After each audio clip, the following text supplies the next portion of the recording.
Hey guys, how's it going?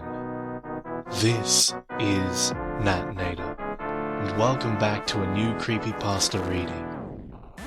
This one is another of those that takes a while to make its point, but when it does, well, I guess you could say that hell breaks loose. It's titled, A Slight Misunderstanding. Now as always, turn out the lights, get comfortable, and let the story begin. Introductory note. What you're about to read actually happened while on an internship during fall of 2014. In order to protect people's privacy, I'm not including the names of my friends, the name of the company I was employed with at the time, or the name of my university. But after you read my account, if you feel skeptical or otherwise have any questions about my experience, feel free to email me at 245-339-6381@qq.com. I know the address looks like a spam email, but QQ is actually an extremely popular social networking site in mainland China, as Facebook, Twitter, and all the Western networks are blocked by the Chinese government. The reason for the suspicious username is that your QQ number is randomly generated and assigned to you when creating an account. That's right, your identity is literally reduced to an itemized number until you provide personal details on your account. In fall of 2014, I got a job as a supervisor over 13 volunteer English teachers. I would be working in a Chinese city called Weihai, located in Shandong province. The company that hired me sends English teachers to Mexico, India, China, Russia, and Ukraine each semester. I was super excited at the opportunity, because not only would I have the chance to live in China again, I'd originally been one of the volunteers for this same program several years prior, but my university was willing to grant me a semester's worth of Chinese language credits as an academic internship. I could get good job experience, live abroad in a country that I consider my second home, and complete a semester of school. It was my dream semester. In Weihai, the volunteers and I lived and worked at a prestigious international private school. They treated us really well, one of the biggest perks being that in addition to taking the same vacation days as the school's faculty that took place over China's national holidays, we also got an extra week or two of personal vacation time.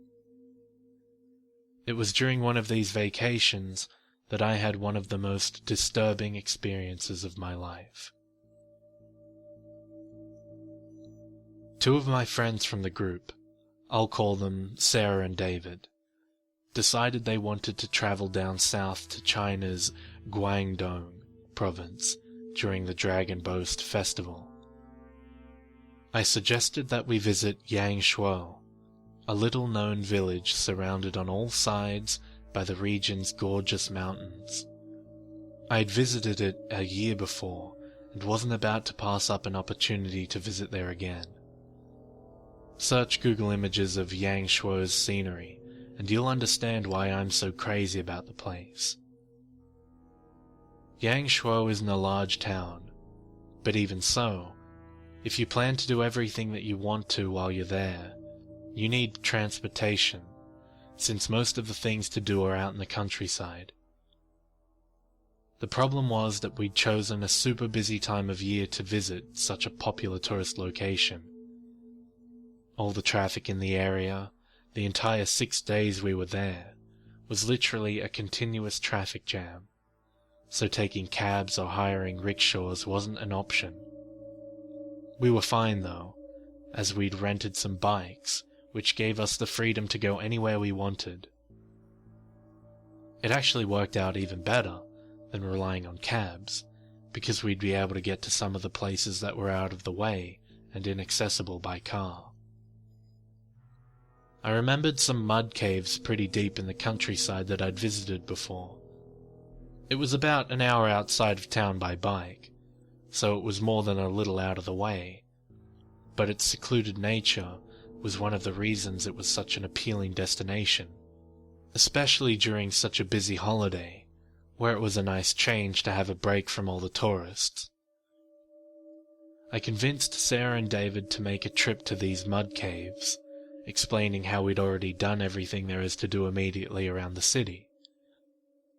They reluctantly agreed, and the morning of the 5th day, we grabbed our bikes and headed out. We rode for an hour and a half, 2 hours.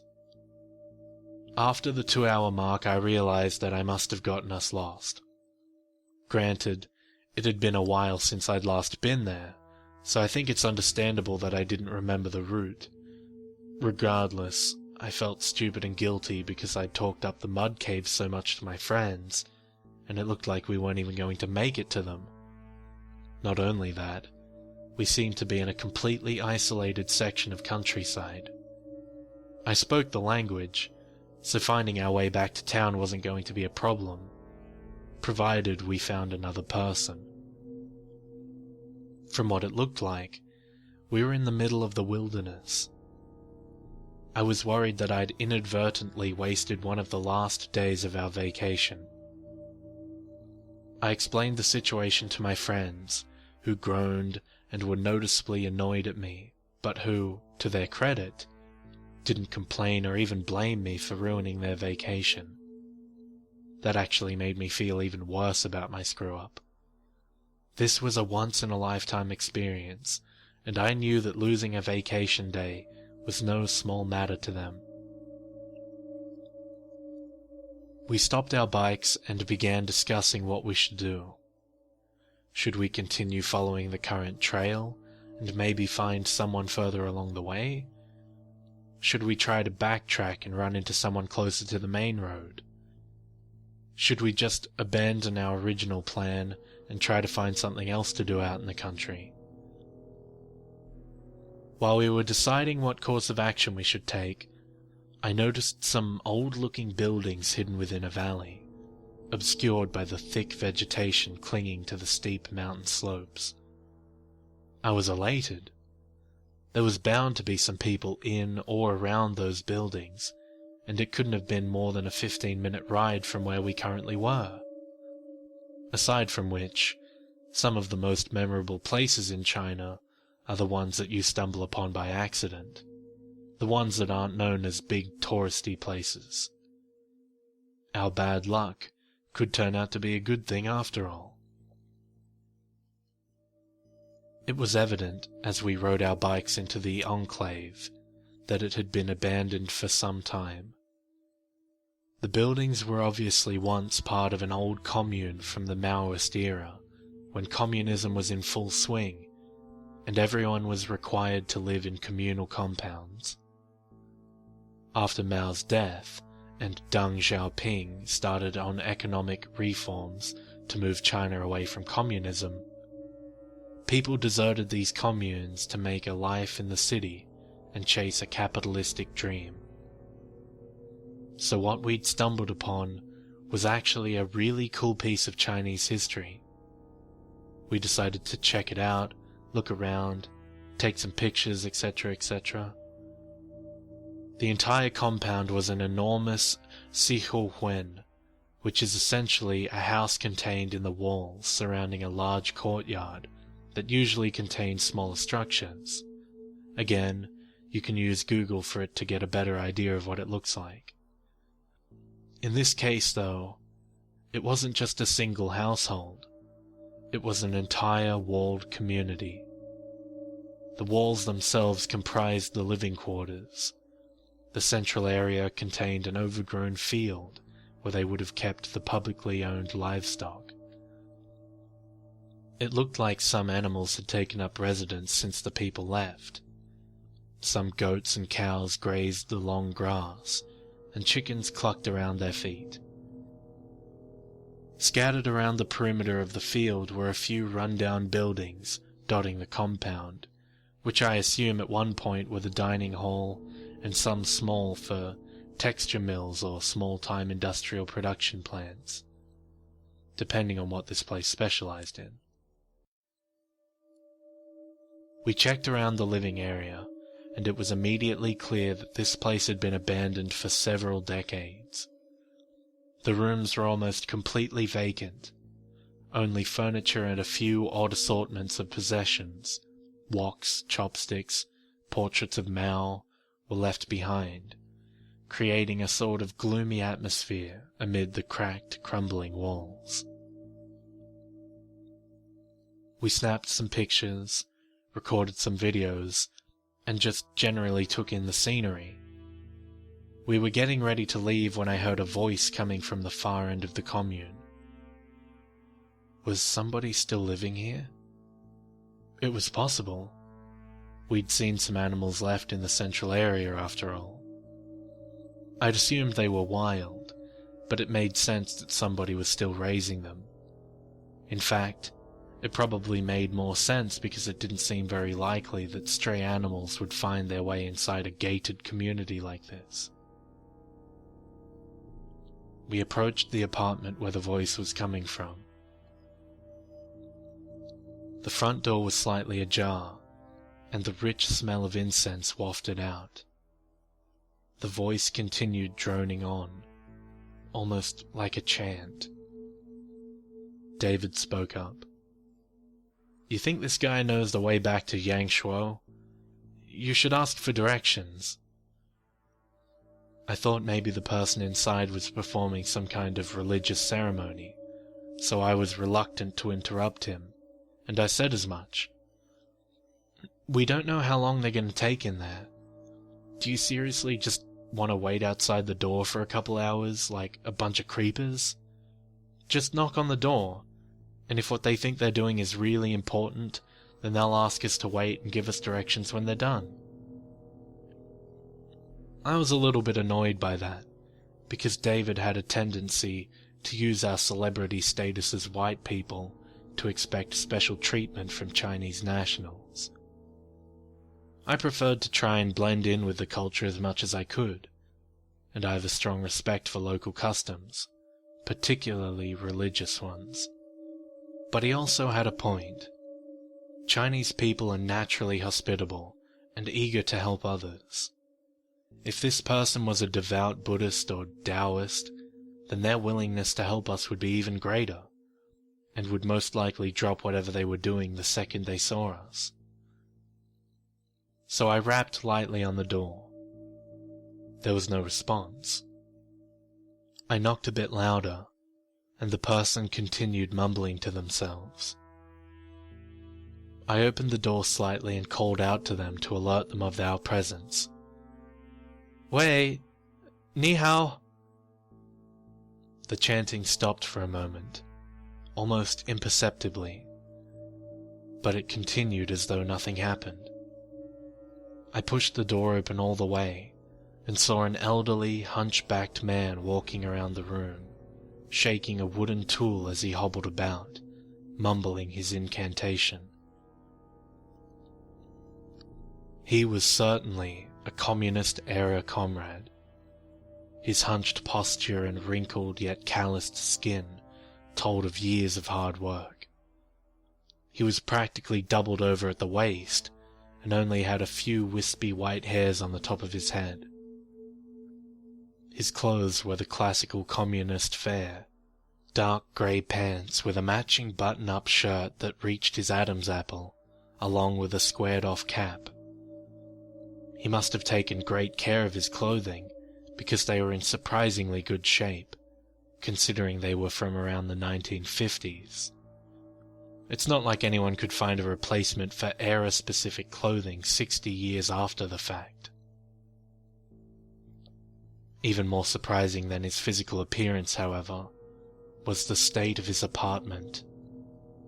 Given how empty the rest of the rooms were in this commune, I was shocked at how decorated this one was. It looked as though he'd scavenged everything his neighbors had left behind when they left. None of the walls were accessible because tables had been pushed up against them, occupying every inch of the room's perimeter. The tabletops were completely covered by candles, statues of miniature Buddhas in various poses, wilted flowers, beaded bracelets and necklaces, the shoes of infants, calligraphy drawn carefully on rice paper, and what looked like the personal effects of loved ones who had either passed away or abandoned him. There looked to be thousands of other items that I couldn't even begin to identify. I approached him and began to speak, asking if he was familiar with Yang Shuo, and if he would be able to help us find our way back to the main road. In response, he only muttered a short phrase. Wo Shuo Sigarun. Wo Shuo Sigarun? I'm short 4 people? Was this person expecting company? Excuse me? I asked in Mandarin. Wo Shuo Sigarun, he repeated again, urgently. He glanced at me, and then his eyes darted to Sarah and David. He looked between the 3 of us, repeating this phrase over and over. I felt bad. This poor man must have been senile. Maybe his friends or family had left the commune and promised to come back, and he was still awaiting their return. Or maybe he was just pretty far gone and honestly believed he was preparing to receive 4 guests who hadn't arrived yet. I tried communicating with him a few more times, but he simply continued mumbling his cryptic phrase, shaking the wooden object in his hand. I took a closer look and realized I had seen the object he was holding before. It was a religious instrument used for venerating statues of Buddha. Similar to how Catholics believe the partaking of the Eucharist purifies members of their sins, Buddhists use tools like the one this man was shaking to sprinkle statues of Buddha with water, symbolically cleansing themselves.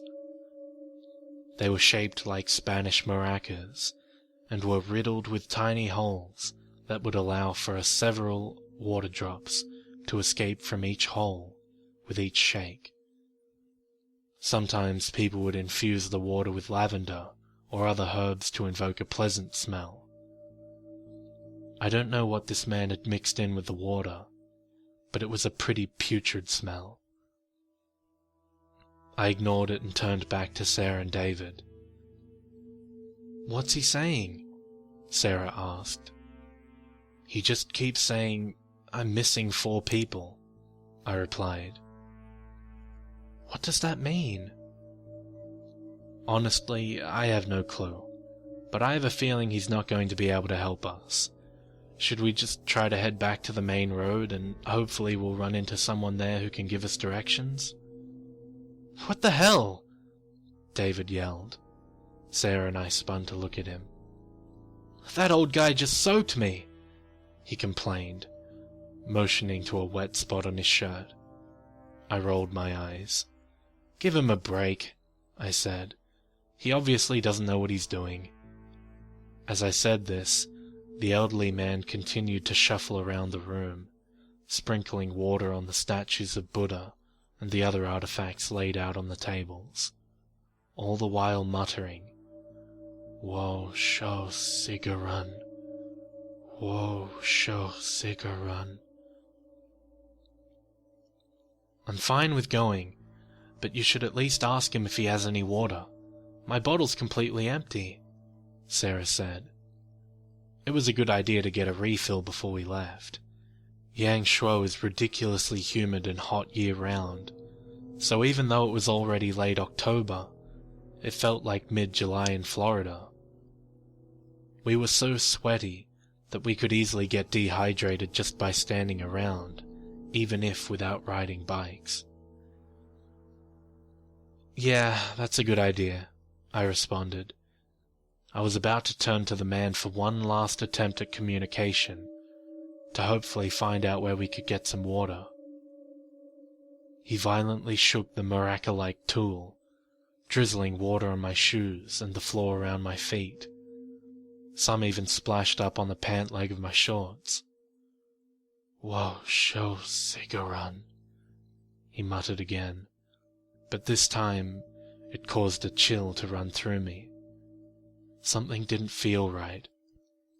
I couldn't put my finger on it, but something was wrong. "Whoa, show, Sigarun." I took a step towards the man and felt my foot slide slightly as it touched the floor. I looked down and saw the unnatural layer of grey dust that had collected on the floor. How could there be so much dust on the floor if someone lived here? Whoa, show, Sigarun. I was getting increasingly uncomfortable and felt the urge to leave, but I couldn't understand why. I glanced over to Sarah, about to speak, when I realized something I hadn't noticed before. Maybe I missed it due to all this clutter, but this room was in noticeably worse condition than the others. The walls had black stains on them. The wood in the window frame was blackened and seemingly shattered, far more brittle than those of other apartments. It almost seemed like this specific apartment survived a series of accidents, but was still somehow standing. So why was this the only room left occupied? Whoa, show, Sigarun. The broken old man shuffled past once again, and this time I got a quick spray in the face. The powerful odor assaulted my nostrils. The smell of the scented water was off. It was too potent, too abrasive. It almost had a toxic fragrance to it. It made me want to cough, to get it out of my nose and throat. Whoa, show, Sigarun. An icy shiver ran through me as I made a sudden realization. Guys, we need to go now, I said. I didn't wait for Sarah or David to respond. I made for the door and ran until I reached my bike. Hey, what's going on? David called out midway through the courtyard. Why'd you ditch us? Sarah asked. They'd both caught up to me and were mounting their bikes, slightly out of breath. I didn't answer them. We rode the trail we entered through in silence. After only about half an hour of riding, we stumbled upon some hikers, both Swedish. They spoke impeccable English, which was good because I wasn't in the mood for talking, and Sarah was eager to take over, so we could find our way back to the hostel. It wasn't until later that evening, when we were back at the hostel, that Sarah insisted that I tell them what had me so freaked out. What's going on? Ever since we were at that creepy old guy's house, you've been acting really weird. I didn't want to tell them, because I was hoping that if I kept it to myself, then maybe the realization I had made would somehow be less real.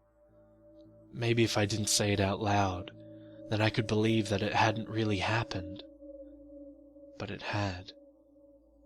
Remaining silent about that wouldn't change it. I sighed. You know what that guy kept repeating? Yeah, you told us it means I'm short 4 people. That can't be what's bothering you, though. No, that's not what he was saying. I heard it wrong, I replied. You see, the thing about Chinese is that tones make all the difference. For example, if you hear ga ga, it could either mean older brother or each and every, depending on what tones are used. What I thought was, I'm missing 4 people, wasn't that at all. It wasn't until I understood what he had actually sprayed me with that I realized I'd been hearing the tones wrong. He wasn't sprinkling water all over his apartment. He was sprinkling kerosene. And he wasn't saying I'm missing 4 people. What he was really saying was, I burned everyone.